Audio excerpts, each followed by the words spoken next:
Hello there, lovely people. It's Alex from Nintendo Life here, and today we're going to have a look at 5 of the finest moments from Nintendo's E3 history, and there's plenty to choose from. Of course, if it was entirely up to me, it would just be this 5 times over. But that would be a boring video. But anyway, enough waffling, let's dive right into things. This is Nintendo DS.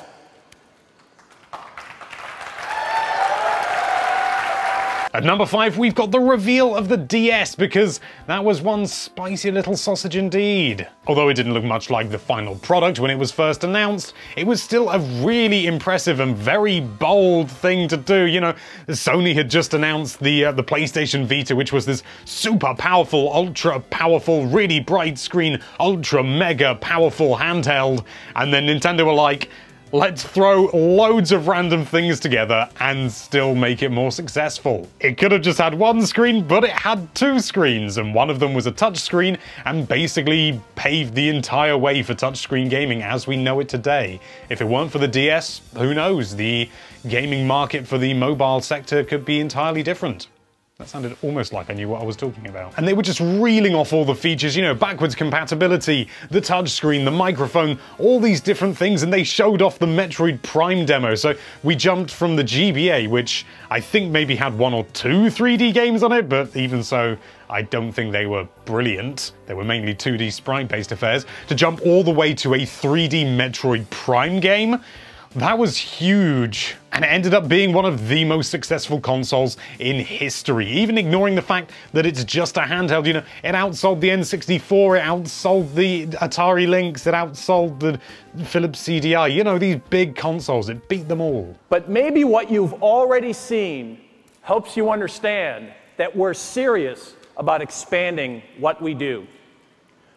We also understand that we're not going to run our company just for hardcore gamers. At number 4, appropriately also from 2004, we have Reggie's first appearance on the Nintendo main stage, and for pretty much every Nintendo fan, his first appearance full stop, because the internet was still somewhat in its infancy. Well, teenagerhood. Before Reggie appeared, all we'd really seen were Japanese developers and Japanese representatives from Nintendo Company Limited. We didn't really see anyone that big from Nintendo of America, let alone somebody who was actually born and raised in America like Reggie Fils-Aimé. He bursts out on stage and he says, "My name is Reggie, I'm about kicking ass, I'm about taking names, and we're about making games." It was just such a cool moment. That's not to say that the other representatives didn't do their job properly or anything like that, but being, you know, sort of a native... he's not a native American. Being American born and bred, and being an English speaker born and bred more importantly, because it also works over here, to have somebody there representing sort of the Western interests was a really big deal, and it was really easy to relate to him, and he's just so cool. Even today, he's just so cool. He's relaxed, cool, calm, and just brilliant. This was basically the moment that spawned everything to do with Reggie. All the memes, you know, my body is ready, the Reginator, all those sort of things. It all spawned from this moment, and it was a big deal. It wasn't even about a game.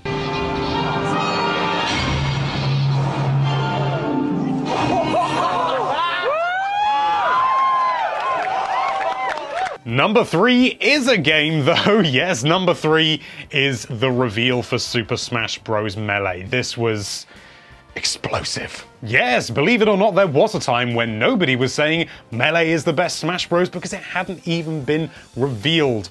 And then they did, and the reaction was just phenomenal.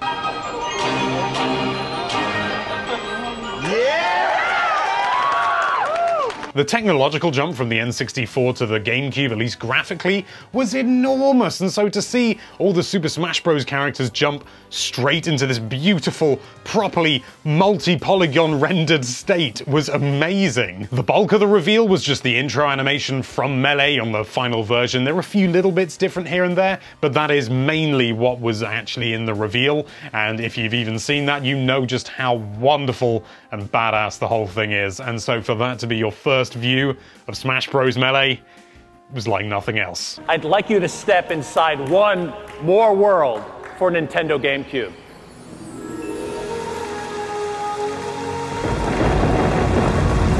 we're really spoiling you this time. Yes, because at number 2, it's another actual game and not just a generic little moment.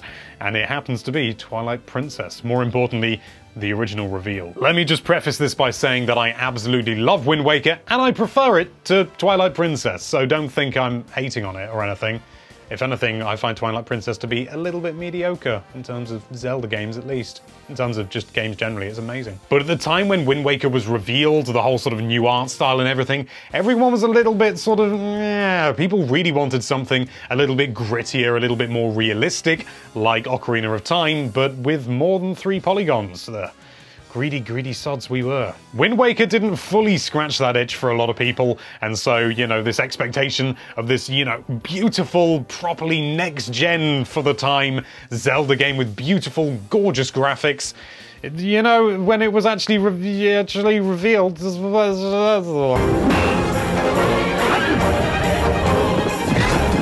The crowd just absolutely lost it. And it was just this wonderful moment. Everything was really cinematic. It showed off horseback fighting and stuff like that, which ended up being a very minor part of the game, but that's not the point. It was cool. Everybody was already over the moon with everything they'd seen, and then Shigeru Miyamoto waltzes out brandishing the Master Sword and a Hylian shield.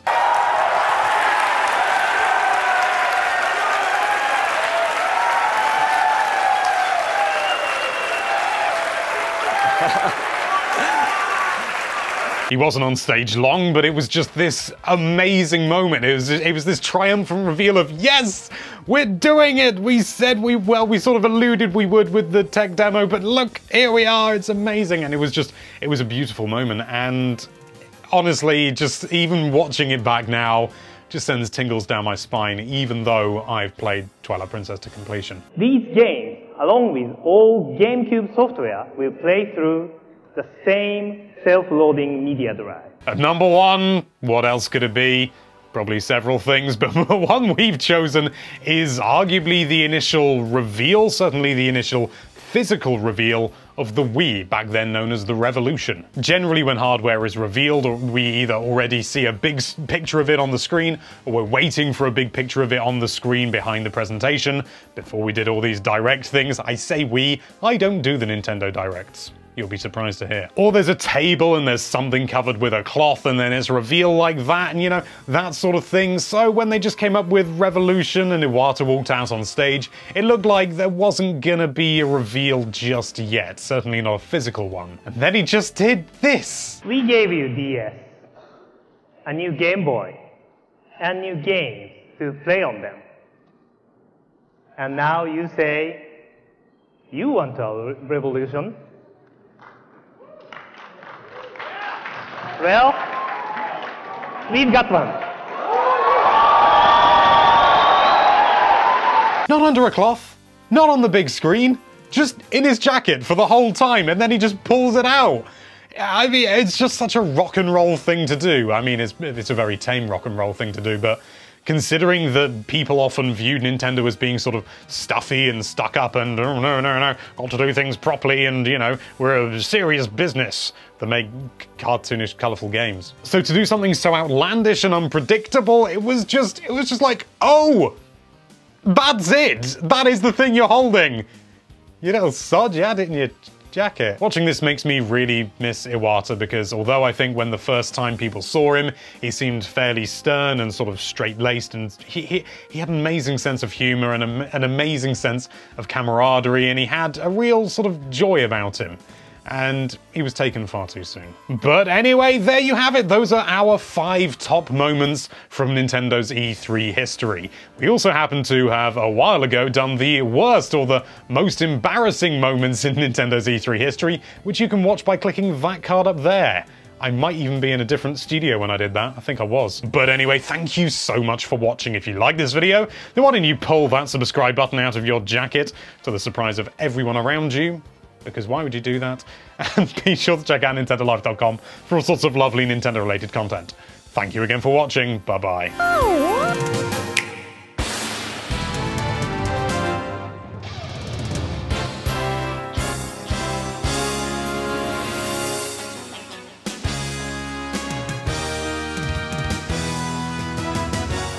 heavens to Betsy, this one is also another game. Yes, at number 2, we've got...